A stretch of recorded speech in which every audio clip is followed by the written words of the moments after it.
Let's say you have the opportunity to give 20 organizations exactly what they need to make up for what they've lost due to federal funding cuts. But instead, you only fund 10.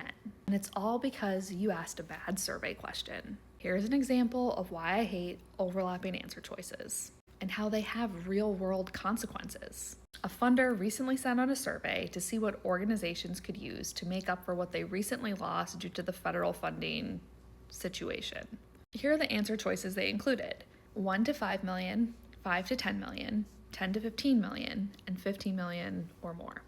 If my organization needs 5 million, I could accurately pick 1 to 5 million or 5 to 10 million, because 5 million falls into two buckets. So does 10 million, and technically, so does 15 million.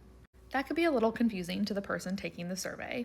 It annoys the crap out of me. But most importantly, it has real-world consequences. Less people are going to get the help they need. Let's just say, for easy math, that 80% of people picked 5 to 10 million. And so this organization decides that given the amount of money they have access to, they're going to fund 10 organizations at $10 million. Because 80% of people picked $5 to $10 million, so they're like, you know what? We'll make this easy. We'll give 10 organizations $10 million. Now let's say there's another funder who did a similar survey, but they didn't use overlapping answer choices. They asked people if they needed 1 to 5 million, 6 to 10 million, and 11 to 15 million, or more than 15 million. And let's say they found that those 80% of people who picked 5 to 10 million really only needed 1 to 5 million. So instead of funding 10 people at 10 million, they know it would be better to fund 20 people at 5 million because it's giving people the amount they need and it's increasing the impact by being able to provide funding to more organizations.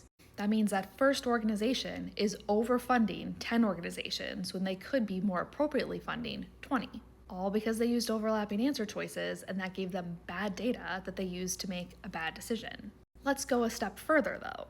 Is framing this question in a way where it's multiple choice and you are selecting a range of dollar amounts the best way to ask this question? No. If you had included a text box and required people only entered numbers, you would get really precise numbers of exactly how much money they need. It's a big difference between $1 million and $5 million. In fact, if people really only needed $1 million, you could fund 5 times as many people with your budget. So having people type in a number would have made it even more precise. When the design of your survey question or questions is thoughtful from beginning to end, you get better data and you get to make better decisions.